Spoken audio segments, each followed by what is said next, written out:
Hi, I'm Tina Hill. I'm with Ladies of the Lanai.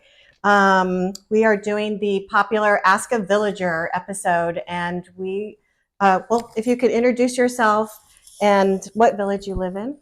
Hi, I'm PJ Baum. I live in Glenbrook, which is up by the polo fields by Glenview Country Club. And how long have you lived up there?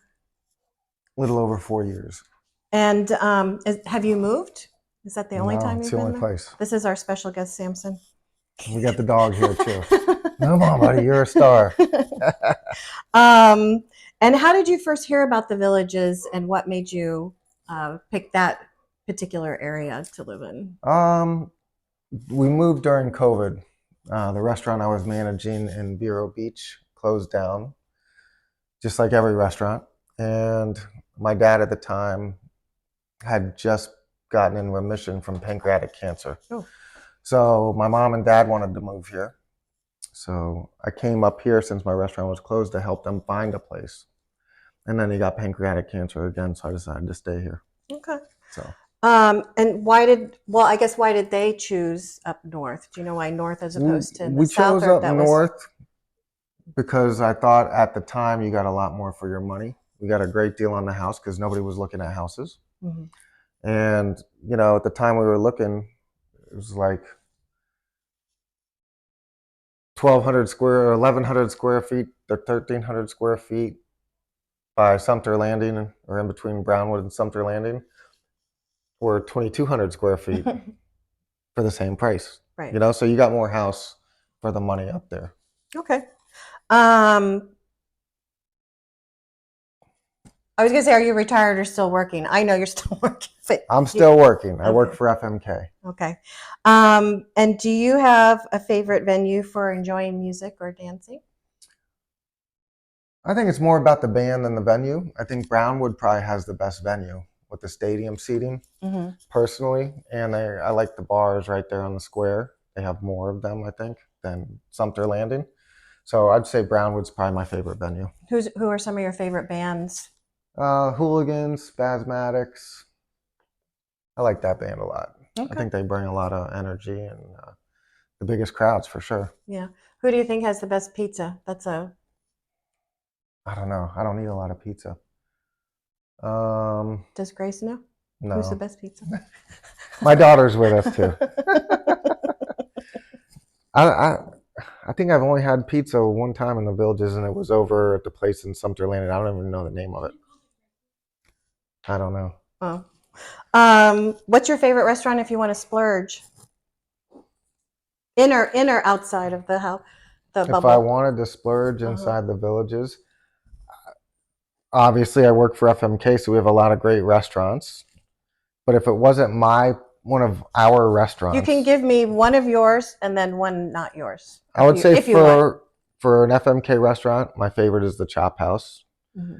And outside, probably the Anglers. Oh, yeah. Anglers Club. Okay. Mm-hmm. I haven't eaten there. It's good. It's expensive, but it's good. Okay. But do you have to be a member to go there? A member or know a member? Or know a member? Yes. What about a favorite spot for breakfast or brunch? That new place that opened up in Brownwood. I forget the name of it. Oh, Another Broken Egg? Another Broken Egg. Okay. I like that place. Okay. Yep. What do you like about them? Pictures of mimosas. Have a blueberry lemon mimosa, and it's phenomenal. What's your best advice for airport transportation? I have taken Groom once, but they picked me up at the house. Right. And it was super early. I had a 8:00 flight, and I got picked up at like 4:30 in the morning. It was horrible. Oh. But the experience was fine. Okay. Do you have a favorite pool or golf course? Are you a golfer? I am a golfer. My favorite golf course is, I'd say, definitely Glenview. And that's a championship? It is. What about a pool? Are you a pool? I am a pool guy, but I don't. My village is like one of the only ones in all of the villages that doesn't have a pool. Okay. So there are other pools, though. There are. Okay. I know. I have to venture out. Do you have a favorite club that you belong to in the villages? 50-somethings. Right. I mean, come on. I know. That's how we met. Exactly. Golf cart, gas or electric? Gas. Okay. Going back, you're also a pickleball player? I am. You're pretty, I think I read somewhere you're highly rated. Are you high rated? It's 4.0 to 4.5, Okay. probably. And what about between pickleball and golf? Do you have a Golf? I used to be a teaching pro back in my 20s. Oh, So I'm decent. I'm a decent golfer. I'm probably as good at both things, but I like both things. Kelly Campbell, one of our members of 50 somethings, I met her shortly after I moved here. She owns the pickleball and softball store up on 466. oh, okay. She saw me playing a tournament and she ended up helping me get sponsored by Selkirk for pickleball. So I love pickleball, love Selkirk, the brand, and I love golfing too. So Okay. Do you have a favorite beach that you can drive to from the Villages? I like Clearwater and I like the west coast of Florida to go to the beach. I've lived on the East Coast my whole life, from Miami, Port St. Lucie, West Palm Beach, and I think the beaches are nicer on the West Coast. Where's your favorite? Do you have a favorite place to take your visitors or a daughter? Her favorite place to go eat is Chop House. I mean, every time she comes, that whether I'm working there or not working What's there. her favorite dish? What's your favorite dish, Grace? Pork ribeye Oh, is her favorite. okay. And what about activity? Like, do you like to take her different places? Last weekend we went to Universal Studios, so we ventured out of the bubble. Mm-hmm. We're gonna go tubing tomorrow. You guys are down one of the rivers. adventure people? Yes, we got to get out. She loves the golf cart, so we definitely Have you taught her golf? I have not taught her golf. She needs to learn. She's how to playing play tennis right now. You know what? After I came here and never played golf, and after I'm here, I'm wondering, why do my parents never give me a lesson? I think it's good. It's very social. There's etiquette, as Billy Speckman said. You can learn a lot about a person in like 5 or 15 minutes on the golf course. But I think it's good for her as she progresses in life. Well, I have clubs for you, Grace, at the house, so we can go try that out. Because you can play that anywhere in the world. Yeah, you can that's pick true. It up and oh, yes, he did a we did pickleball lesson. I did a clinic and brought her to the clinic. And did you like pickleball? Okay. What do you think is the best kept secret in the Villages, or your best kept secret? Best kept secret. Something a lot of people don't know about. I don't know. I mean, my favorite place, which is really close to you actually, is Edna's on the Green. Yes. And I don't think a lot of people up north have ever even been there. Mm-hmm. And I think there should be one of those up on the north end. It would be packed. So for a bar, live music type scene, Edna's to me is one of the best spots we have here. Have you been to Edna's? I think she has been once. Oh, okay. What's your advice for making new friends and meeting new people in the Villages? I would say get in with a club that was something that interests you. Mm-hmm. Get out and play some sports that interest you and meet like-minded people. I think that's your best avenue. Right. What's something that surprised you after moving here, especially coming from Vero Beach, Miami, whatever, but what was surprising about moving to the Villages? I didn't realize I was actually moving here. And then when I did, I was surprised. I was playing pickleball, met a lot of great people there once the courts started opening up after COVID. And then I went to try out for softball and made Division I. So I met a lot of great people there that were closer to my age group. Okay. And I think I was surprised how younger it's getting. Yes. Right? Like, yeah. I think people are can now, since COVID, can work remotely and are saying, why wait till I'm 65 if I can work and enjoy this lifestyle kind of thing. But yes, I feel like younger people are moving here. Oh yeah. More. I had friends from Miami come visit me and it was like a joke. I'm living in the Villages, right? I was the joke. And came to visit and was like, what is this place? Exactly. They loved it. Right. So, well, especially they go to the music and go to the restaurants. Yeah. And I mean, until you experience it live, you just don't know. Right. Right. What'd you think? What brought you here? Well, the first time I came here was right before COVID. My friend that I lived in my building in New York City had moved down here, and we all thought she was crazy. And we gave her like a talk, like, what are you doing? But I came to visit her. It was around New Year's, and I was like, not for me. But she was also new here and didn't kind of know, you know what I mean? Like, Yeah. wasn't. And then when I started thinking about retiring and was looking at other places in Florida, I'm like, let me come back here and check. And then I was like, oh, maybe it's not so bad after all. Because I was thinking I wanted like to be near a university, to be near younger people. I didn't want to feel old. I blah blah blah. But once you come here, you know, like you said, it's all in the experience of what you do. So I was like, at least I'll just try here, and also the point of entry is much lower than some other places. 100%. There's like, to start somewhere else, it's like at least 600,000. Hey, you come over here. That's his bell for him to go outside. Yeah, I agree. You get a lot for your money here. Right. And there's something for everybody in this town, for Right. sure. What's something you learned how to do after you moved here? Had you played pickleball before? I played pickleball about a year before I moved here. I found pickleball by accident. My mom's like, you got to, get out of your townhouse. I got a sport for you. It's called pickleball because I managed a restaurant there. So I'd work late, sleep, work, sleep, work. So she brought me to a pickleball court where her and my dad lived, and somebody loaned her a paddle for me to use.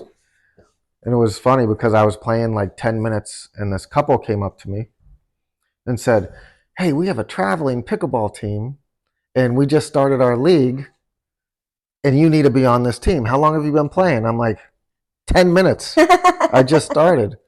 And the team, I think it was in last place. There were 10 teams and we finished in third and I was hooked. The competition was great. It was I just love playing. So after that, I started playing tournaments. I played in two U.S. Opens. Oh, wow. In Naples. And I just love the competition. I mean, playing in the mornings and rec play is fun, but tournament pickleball. So you're very competitive. Is where it's at. Yes. Okay. Is there anything that you didn't know how to do before you came here that you picked up? No, not really. Okay. How about you? I never did diamond art. I just showed Grace about diamond art. I had never played golf. I never played pickleball. I played pickleball, but I was playing it. I did. I kind of like just jumped in and started doing it in a social league thing, and then I started playing a little more competitive. And once I started doing that, all of a sudden I got like a cramp in my leg, like almost like a Charlie horse, like a real tight, and it scared me. It happened 3 times, and I'm like, maybe I won't do this because I'm not sure if I'm not stretching enough. Am I not drinking enough water? Dehydration. Yeah, but I mean, I like it, but I'm scared of like getting a Charlie horse in my calf. Yeah. On the court. But there's a lot of things here. Like I'd never driven a golf cart. I'm a city girl. There's stuff for everybody for sure. Yeah. What's something you wish you knew before you moved here? I wish I knew about it sooner. I probably would have moved sooner. Right? Right. And got in, at a better price too. We may have covered it, but what did your friends thought you were crazy when you moved? What was the reaction when you moved here? I was getting ragged on left and right. Oh, retirement community. They're sending me the loofah pictures, like the loofah code. They're like, you might want to check the loofah code out. I'm like, what are you talking about? Complete this sentence. You'd never believe it, but in my life before the Villages, something that somebody else wouldn't believe. Yeah. I owned a bail bond business. Oh. And I did fugitive recovery. Ooh. That sounds kind of badass. It was. I enjoyed it. Really? See, that caught you by surprise. It did. How about this one? I really wish the Villages had. I don't know. It has an awful lot, but I wish it had Edna's up north. That's a good idea. I like that. That same type of environment, open air, right? Bar, music. It's just like a really It chill, needs it. relax. Like they could put it at Palmer. Why don't you tell them? Palmer. Why don't you tell them? I know. Fred, get on it. I think Eastport will be amazing. Have you gone and looked at any of the construction? I have not, but I watched the video on it. That you guys should go down by Sawgrass friends. and go over the bridge and just see. How far from here is it? Probably like 15, 20 minutes. Okay. All right, we'll go check it out. It looks amazing. It's probably even shorter because you don't have to go to Sawgrass to go. You go down Marsh Bend, actually past Magnolia. It looks amazing. Yeah. I mean, it's massive. You know, when we first moved here, it was like 13 minutes by golf cart to Sumter Landing. I'm like, there was nothing going on at Brownwood. I didn't really want to be near there. 4 years ago, Brownwood was dead. And now Brownwood is like the best square, right? And now you have Eastport opening up and Middleton. So it's like now I'm so far north. So, but a lot of people in our group feel that up north there's so many more amenities, and I know people right now there is, and the golf is better up north for sure. Because, for example, like was it Southern Trace Golf Course? Was down here. Southern Oaks, one of those. Southern Oaks. Yeah. It's so new that the greens are hard. The trees aren't grown in. It's going to be a nice course, but maybe 10 years down the road. Oh, okay. Right? Yeah. So. Okay. And then can we talk a little bit about your career? Sure. Your job, FMK. You're also at one of the hottest restaurants in the Villages. You work for FMK, which stands for Fresh Made Kitchen Group. Okay. So we have 10 restaurants currently, and we are opening our 11th in Middleton. It's going to be called Victory Sports Bar. That'll be opened up by the end of the year. Yeah. I'm not sure the exact date. So. And what's been your journey with FMK? How did you get started with them? And then I got started with them almost 4 years ago, and I started at Chop House. Did you apply, or they found you somewhere, or? I applied before I got here, but that's another story. I didn't start with them yet, but after COVID and things started opening back up, I was introduced to the general manager of Chop House at the time, and then he got me an interview with Doug Brown, who's now the vice president, and then I interviewed with Fred, the owner, and started at Chop House. I was there from like 5 months, and they moved me to Bluefin. And at the time, I was like, "Oh my gosh, Brownwood! I'm in nowhere land." Bluefin. So I was a little disappointed, but I got to tell you, I mean, we really turned that restaurant into a beast, and that restaurant is big. It's busy. I just had lunch there the other day. How was it? It was good. Good. It was very good. So I was at Chop House, then went to Bluefin, then they transferred me over to Harvest, and I was the GM there. Then after Harvest, I went over to Coastal Del Mar and Spanish Springs. I like Coastal Del Mar. I like it too. It's a lot more casual feeling atmosphere, and I think the food's very consistent there. I think they do a great job back there in the kitchen. But then from there, I went to open Bella Vita in Spanish Springs, and then back to Chop House. Okay. So and you're the general manager. You're the general manager. I'm the assistant general manager. Assistant general manager at Chop House. And that's a family. This is a family-owned business. Yes. Fred Karimapur. He is the owner operator. He has a couple partners. Okay. I read somewhere that there are patrons that ask for you specifically when they come into the restaurant. That's the goal, right? You want to make people feel comfortable. You want people. How do you make clients feel special? Like, what is it that you feel that you do that makes them come back and say they just want to make sure that they touch base with you or say hi to you? Or I mean, for me, it's all about genuine hospitality. Right. So not being fake, really caring about the experience that they're receiving, caring about them, getting to know them. I mean, I have guests that I met in the restaurant that I go to their house for bourbon cigar days. I go out of town with them. And it's creating that relationship with the guest to where they don't just come to the restaurant for the food and the ambiance, they come for you. Right. And I've been about that for 20 years. Right. So So what do you think is good customer service? Is it the relationships? I think Like building relationships, it's hard when you get to a place that you've never lived, that you know nobody, right? So Mikey Fry, he is now our human resources manager or director. He was my boss at Bluefin at the beginning, and he told me, he's like, oh, you know what? Take your phone out, create a notepad, put a description of the person, put what they drink. Mhm. And I got to tell you, I mean, this notepad was friggin' long, right?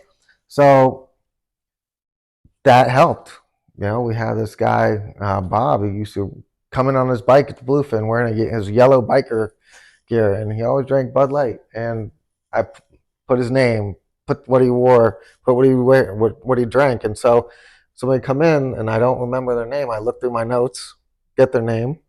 I know I'm telling my secrets. Get their name, and I go, "Hey, Bob, how's it going? Right. Hey, can you get him a Bud Light, please?" That it really It is nice when you goes walk in above and beyond. somewhere and someone remembers what you drink, or I Sure. can say this when I was working in New York and I would go to Dunkin' Donuts every day, and they would know because I always got an iced coffee. Mm-hmm. They knew me. They would get my drink for me when I walk in. You feel Yeah. even at a little coffee place. There was I used to, when I was at Bluefin, I used to stop at this gas station on 466A. What gas station was it? I forgot. Right in front of Publix. Anyways, there was this lady at the counter, and that gas station is packed every morning. This lady knew exactly what I wanted. It was right there waiting for me on the counter. I ended up hiring her at Bluefin, and she's still there. I'm like, you know what? You need to come work for me. Right. So she was so happy. She makes more money. She's with a great company. And man, like you said, people enjoy that, right? Right. So I was friends with somebody who got me a job as a golf pro in Miami. It was a private club. And the guy who got me the job got the funding and financing for Arnold Palmer to open up this club. So he told me, he's like, if I can give you one piece of advice, do what you can to remember somebody's name. Because when they're at that level, they expect you to know their name. So I used to go to valet a lot and put a car with the face and the name and the back. So you have to I was to say, put in the effort. What are your tips? Because I'm terrible at remembering names. I will remember someone's dog's name before I remember their name. I say it. So somebody says, "Hey, how you doing? I'm Tina." "Hi, Tina. How you doing?" Instead of, "Hi, I'm Paul." Mm-hmm. And you never say the person's name. It's very difficult. You have to say the name. And if that person you want to get to know or you need a relationship with, you should probably make a note of it. Mm. What tips do you have as someone who's in the hospitality business? If you went to a restaurant that you'd never been before and you want to receive great service, are there things that you do when you walk into the restaurant, when you talk to? So what the guest should do? What should the guest do? I would say, be understanding, right? Being understanding that, some days we're serving 800 people, right? And I know you asked for that specific booth, and you can have that specific booth, but it might be 40 minutes. It might be 20 minutes. Feel free to have a cocktail at the bar. We'll come get you as soon as it's ready. And if you're understanding like that and realize that we are doing our best, genuinely and hospitably, to make your experience great, your experience will be a lot better. And what do you think makes FMK in general so successful, that they can open up restaurant after restaurant and still offer good experiences and it still keep them full? I think, Fred's built a team, and I've been in this business a long time, that's top notch. Doug Brown, he is our vice president, and he's probably one of the best bosses I've ever worked for. What makes in him my so life. good? He's genuine. He cares. He doesn't micromanage you. And he trusts you to make the right decisions. And when you don't, he'll have a conversation with you. He'll hold you accountable. But at the end of the day, it's one big family. And I think that they have this concept that they know what they're doing when they're opening these restaurants. We pull a lot of employees that already know the procedures, they know the culture. And then the other restaurants have to hire to make up for the people that got pulled out of their restaurant. So all the people that open these restaurants, all the staff that's in there, I would say 80 to 90% have been working for FMK for years. So that's why the openings go so good. I mean, at Chop House, it's like the fourth or fifth restaurant there. Nothing's made it. And look at us. Bluefin, it's like the third restaurant there. Nothing's made it. They're going strong. So they have the blueprint too. Right. For success, for sure. Success. Yep. I think we covered before your favorite FMK restaurant. Chop House. Chop House. And your favorite dish was the pork ribeye? Mine is the pork ribeye. The duck is excellent too, the crispy duck. And I know I'm not even mentioning steak at a steakhouse, but the pork ribeye and the duck is excellent. Which FMK restaurant do you think has the best happy hour? We all have the same happy hour pricing. So I would say it would have to be, I'd probably pick the atmosphere and the bartender. Oh, which one? So since we all have the same pricing, I'm going to go with Mike Miller and Brownwood. I think Mike's been... What makes him a great bartender? We talk about knowing Should people say that you sent him? That you sent him? Absolutely. Absolutely. Tell Mike Miller PJ sent you. But this guy, I've been in Miami Beach working. I've been in Miami. I've seen some top bartenders, and this guy, he gets it. I mean, he'll walk away from a 2-deep bar to take a beer to the parking lot when he sees somebody pulling in there just to make sure they come to his bar. Like, that's pretty impressive, right? He saves seats because he knows his whole bar is regulars, right? It's pretty impressive, but you either love him or hate him. Oh. The people that love him, and some people find him abrasive. Oh. So, but I think he manages his bar well. I think besides some other bars, he's probably our best bartender. All right. Which FMK restaurant or do you think has the best value meal for people who want? Right now, we all have value. Summertime, we all have some great specials. I know that for us at Chop House, we have a Chateaubriand for two. So it's about 14, 15 ounces of Chateau. Get two sides. Can't beat that. And Coastal Del Mar has a seafood boil for two for, I think, $53. It has crab legs, mussels, shrimp. It's huge. You name it. Are there any lesser known perks at the restaurant thing that people don't know besides like the loyalty card or? Not really. I mean, it's funny because there's two main companies here, FMK and the Suleimans, and it seems like everybody eats at everybody's restaurant, but our guests are loyal to us. They go to our restaurants. I had a couple that came and ate every single night at Bluefin, and I was there over 2 years, or I was there about 2 years. They came every single night, 7 nights a week. So I saved a specific table for them outside because I knew they were coming. And I got back. I played in the U.S. Open, not this past one, the year before. And I got back, and I hadn't seen him for a couple days. His girlfriend came in with 2 younger women. I was like, "Hey, where's he at?" He passed away. Oh. So they brought a picture of the table. We bought him dinner and everything. But people are loyal to the brand. Right. So I think, is there something special besides the loyalty program? My customer service, my genuine hospitality. Come see me at the Chop House. I'll take good care of you. And how do you this is one of the last questions, but how do you, when you walk into a new restaurant, not an FMK, but with your critical eye, how do you judge when you walk in that restaurant? What criteria do you base it on?